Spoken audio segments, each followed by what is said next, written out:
Hello everyone, very warm welcome to our channel. So today in this video we will discuss the most important topic of UGC Net Commerce. ये वो topic है हमारे पास जो हर बार examination में हमसे पूछे जाते हैं। ऐसा नहीं है कि ये वाले टॉपिक आपके दिसंबर 2025 की साइकिल के लिए इम्पोर्टेंट है, चाहे आप जून 2026 का अटेम्प्ट दे रहे हो, चाहे आप दिसंबर 2026 के लिए प्रिपेयर कर रहे हो। तो ये टॉपिक ऐसे है जो हर बार पूछे जाते हैं आपसे और हर बार जो क्वेश्चन है वो बनते हैं यहाँ से। तो देखते हैं किस यूनिट से कौन से ऐसे टॉपिक है जो हमारे लिए इम्पोर्टेंट है। तो यूनिट फर्स्ट जो है वहां से हमारे पास एफडीआई और एफपीआई, ठीक है, इन दोनों से रिलेटेड आपके जो स्टेटमेंट वाले क्वेश्चन है वो बनते हैं, तो ये आपको पता होना चाहिए। साथ ही साथ थ्योरीज के अंदर हमारे पास क्या आता है, comparative advantage theory, absolute cost advantage theory, ये जो थ्योरीज है वो किसने दी, कब दी, इस तरीके के जो मैचअप क्वेश्चंस है वो यहाँ से बनते हैं। साथ ही साथ modes to entry into the international business, उसके बाद आपके पास डब्ल्यूटीओ, आईएमएफ, वर्ल्ड बैंक, इनका क्या काम है पर्टिकुलर, ये किस ईयर के अंदर एस्टेब्लिश हुए थे, ये आपको यहाँ से पता होना चाहिए। फिर आपके पास corporate social responsibility and FEMA, यहाँ से आपको पता होना चाहिए कि नेटवर्थ कितनी है, टर्नओवर कितना है सीएसआर के अंदर, और साथ ही साथ आपका बीओपी के जो बेसिक है वो, ये सारी चीजें जो है वो आपकी यूनिट 1 से पूछी जाती है। फिर उसके बाद नेक्स्ट हम चलते हैं अपने यूनिट नंबर 2 पे। यहाँ पे आपके पास पार्टनरशिप और जो एलएलपी है वहां से क्वेश्चन बनते हैं।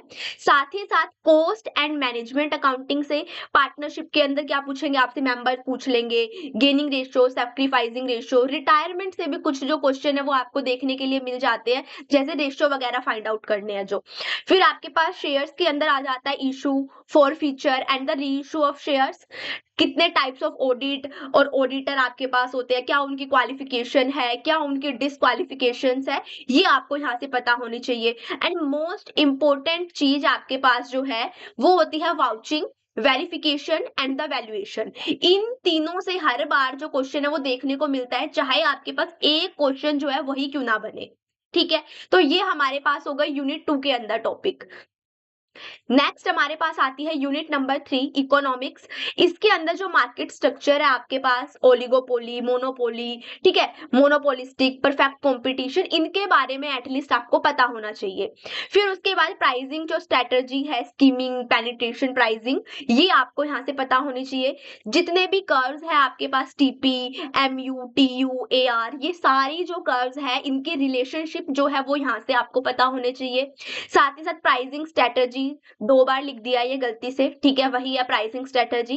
फिर उसके बाद law of DMU, diminishing marginal utility, EMU, equi marginal utility, MRS and MRTS, ये लॉ जितने भी है वो आपको यहाँ से पता होने चाहिए। इनकी बेसिक जो प्रॉपर्टीज वगैरह है वो यहाँ से बन जाती है। क्लियर। फिर नेक्स्ट हम चलते हैं अपने यूनिट नंबर 4 पे। इसके अंदर आपकी capital structure, capital budgeting, cost of capital, dividend decision and the working capital decision, ये सारे ही टॉपिक जो है वो फाइनेंस के अंदर इंपॉर्टेंट है। और साथ ही साथ आपने देखा होगा कुछ न्यूमेरिकल पोर्शन जो हमसे पूछे जाते हैं, प्रेफरेंस, इक्विटी, ठीक है, इनसे रिलेटेड जो एमसीक्यू आते हैं आपके, न्यूमेरिकल पोर्शन जो मैं बोल रही हूँ वो यहाँ से आपके बनते ही बनते हैं। और थ्योरीज होगी जैसे आपके पास, वो यहाँ से आपकी बनती है, ठीक है। तो ये आपको ध्यान रखना है फाइनेंस के अंदर यूनिट नंबर 4 पे। फिर नेक्स्ट हम चलते हैं आपने यूनिट नंबर 5, स्टैटिक्स पे। स्टैटिक्स के अंदर आपके पास सेंटर टेंडेंसी हो, चाहे डिस्पर्जन हो आपके पास, चाहे कोरिलेशन हो, रिग्रेशन हो, इनसे क्वेश्चन आते ही आते हैं, ठीक है। प्रॉपर्टीज हो गई इनकी, स्क्यूनिस हो गया, कुटोसिस हो गया, हाइपोथेसिस टेस्टिंग हो गया, ठीक है। जितने भी आपके पास टेस्ट होते हैं, T test, F test, Z test, ये ऐसी चीजें हैं जो आपको बिल्कुल भी छोड़ के नहीं जानी है, ठीक है।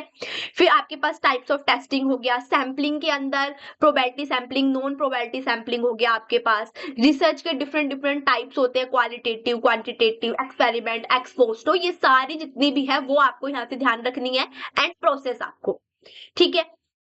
फिर नेक्स्ट हम चलते हैं अपने यूनिट नंबर 6 के ऊपर। यूनिट नंबर 6 के अंदर ऑर्गेनाइजेशन के स्ट्रक्चर, हेनरी फ्योल के प्रिंसिपल ऑफ टेलर के प्रिंसिपल जो है वो आपने हर बार देखे होंगे। क्वेश्चन हर बार यहाँ से पूछा जाता है कि इन प्रिंसिपल में से बताओ कौन सा प्रिंसिपल नहीं है, या फिर ये वाला पर्टिकुलर प्रिंसिपल आपको क्या बोलता है, ठीक है, इस तरीके से। फिर आपके पास मोटिवेशनल और जो लीडरशिप थ्योरीज है जो हमारी फेमस है, हमें पता है, वही आपको यहाँ से ध्यान रखनी है। फिर आपके पास रिक्रूटमेंट, सिलेक्शन, परफॉर्मेंस अप्रेजल के मेथड्स, ये सारे यहाँ से ध्यान रखने हैं। और जो ये टॉपिक है छोटे छोटे, job description, job analysis, job design, job evaluation and the job specification, ये आपको यहाँ से ध्यान रख के चलना है। क्लियर? नेक्स्ट हमारे पास आती है यूनिट नंबर 7, बैंकिंग। क्या होता है एनपीए, इसके अंदर हमेशा क्वेश्चन बनता है, बेसल नॉर्म से हमेशा क्वेश्चंस आते हैं, सीएआर, कैपिटल एडुकेशन रेशियो, आपके पास टायर 1 टायर 2, ये पूछे जाते हैं यहाँ से।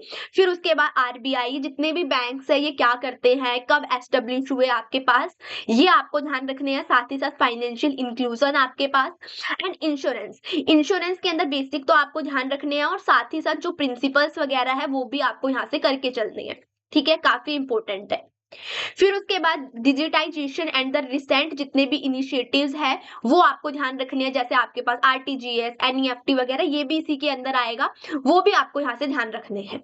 क्लियर? फिर नेक्स्ट हम चलते हैं यूनिट नंबर 8। यूनिट नंबर 8 के अंदर आपकी जो मार्केटिंग की यूनिट है उसके अंदर बेसिक जो पोर्शन है, जैसे आपके पास 4 पीज पूछ लेंगे, ठीक है, 4 पीज क्या होते हैं। फिर साथ ही साथ जितने भी आपके कंसेप्ट होते हैं, लाइक आपका प्रोडक्शन कंसेप्ट, ठीक है, और होलिस्टिक कंसेप्ट आपके हो गए, ठीक है, ये छोटी छोटी चीजें आपको यहाँ से ध्यान रख के चलनी है। फिर कंज्यूमर बिहेवियर, फिर जितने भी हमारे पास स्ट्रेटेजिक मॉडल है। अच्छा, अब बात आती है कि कंज्यूमर बिहेवियर के अंदर इसके टूल्स, टेक्निक्स, इसके फैक्टर्स क्या होते हैं, वो सारी चीजें यहाँ से आपकी आएंगी। फिर स्ट्रेटेजिक मॉडल के अंदर अगर मैं बात करूं तो आपने पढ़ा होगा बीसीजी मैट्रिक्स, ठीक है, और पोर्टल्स के मॉडल आपके पास हो गए। तो ये सारे जितने भी मॉडल है आपके फेमस वो आपको यहाँ से ध्यान रख के चलने हैं। क्लियर? फिर उसके बाद नेक्स्ट हम चलते हैं अपनी यूनिट नंबर 9 पे। यूनिट नंबर 9 जो आपकी बोलती है लीगल एस्पेक्ट ऑफ बिजनेस, ठीक है, इसके अंदर आरटीआई के act, competition act, LLP, GST का जितना भी हमारा बेसिक पोर्शन है वो आपके पास, companies act, intellectual property rights, ये सारे आपके किसके अंदर कवर होते हैं, यूनिट नंबर 9 के अंदर। ठीक है, ये कब आए, किसको किससे रिप्लेस किया गया, ठीक है, इनके अंदर जो सेक्शंस है वो आपके, पेनल्टीज वगैरह हो गई आपकी, ठीक है, ये आपको ध्यान रख के चलनी है। फिर उसके बाद last unit 10, income tax. Income tax के अंदर हमारे पास ये सारे जो टॉपिक मैं बता रही हूँ ये सारे ही इंपॉर्टेंट है, चाहे वो एग्रीकल्चर इनकम से रिलेटेड हो, चाहे वो आपका रेजिडेंशियल स्टेटस से रिलेटेड हो, जितनी भी हमारे पास डिडक्शन दे रखी है, ठीक है, वो सारी, उसकी एग्जेम्पशंस जितनी भी है वो आपको ध्यान रखनी है।